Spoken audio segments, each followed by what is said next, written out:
I've debated on this for a few days.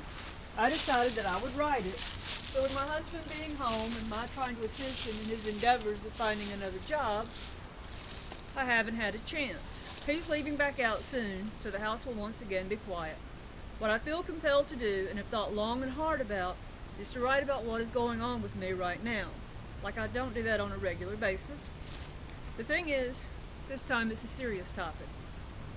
I'm in the process of finding out to the answer to the question, do I have cancer? Do I have breast cancer? I'm waiting on the surgeon's office to schedule a surgical biopsy.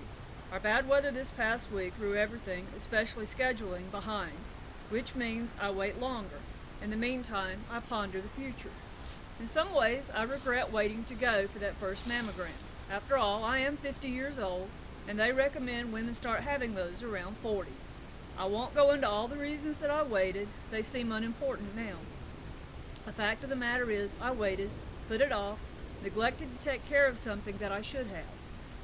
Falling back on the knowledge that there's no history of breast cancer in my family is no excuse. When there is a history of any illness, it had to start somewhere. There had to be a first sufferer somewhere. So am I the first? Only time and tests will tell. I take comfort in recalling the reaction of my surgeon when she first saw something on her own ultrasound. How she remarked about how small it was, and it was a miracle it was seen. Whatever this is, it isn't a lump. Self-exams didn't find it. There is no discoloration, no dimpling, nothing that looks out of the way, incorrect, amiss, wrong. Nothing feels wrong. I do not feel sick. Of course, I may not have cancer, and if that is the case, I wouldn't feel sick. Then again, I don't know how one who suffers from cancer feels. I don't know how sick they may be, what other symptoms or ailments they might suffer from. What found this something was that mammogram and a sharp-eyed doctor. I watched the entire time they were doing all the tests. Well, while I was being mangled and mashed, all I cared about was being set free, but I did watch all the images as they appeared on the monitor. I had no idea what I was looking at, but they did. What they saw had me going to have an ultrasound made. I watched that technician repeatedly go back to one area, and I suspected. And it was confirmed. The needle biopsy confirmed it more. But it was not found by the highly recommended self-exam. Yes, that is important. I'm not knocking that at all. Appearances are important. Checking for lumps, bumps, or anything out of place is important.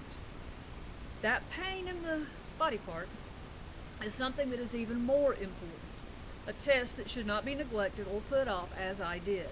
A test that I may have broken down and had done just in time if I do have cancer. I may not. I may be thinking things that are unnecessary. I do know this. I will take a stand right here, right now. Take care of your health. Have a regular physical. Have all the regular tests, the recommended tests done. Don't put them off. Don't ignore them. Don't pretend that all is well and you don't need them done. I waited 4 years between physicals because I felt fine. I wasn't considering the fact that physicals are meant to keep you feeling fine or to catch what is detrimental to your health and well-being early. Do I have cancer? Only time and further tests will tell. Am I afraid? No. Well, only of being put in that twilight sleep and waking up to feel them slicing through my body and me not being able to scream. Okay, I read too much and worry even more. I feel that there's a reason for everything, no matter what it is. We talk to certain people for a reason.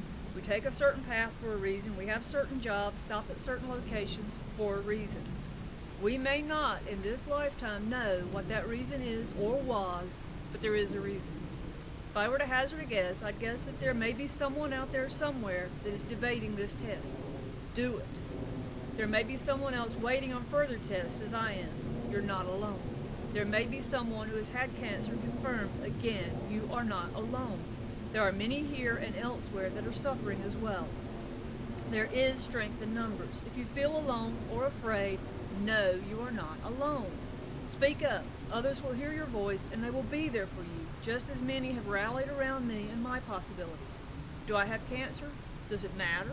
Or more importantly, does what I do while I am waiting and after I find out matter more? If I do, how can I use it to help others and at the same time bring glory to the Father? What good can be found in this if I do have cancer? What power can be derived from it? How can I use it for the betterment of others? Do I have cancer? Does it matter? Yes, of course it matters. But it matters, as I said, in how I act with whatever the outcome is. Right now, those actions are, as I said, take a stand.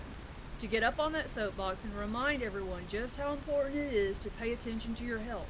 Just how important it is to have that annual physical on time, do as I say, not as I did. To go in and have that mammogram. Yes, I know it hurts.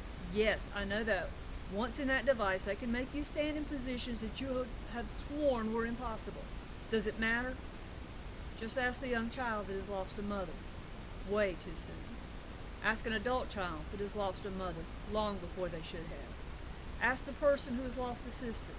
Ask that man who is standing by the graveside wiping away tears of loss for someone who he loved dearly and will miss with an all-encompassing pain. Just ask the lady who is standing in line beside you, wearing the hat to cover the loss of hair due to chemo.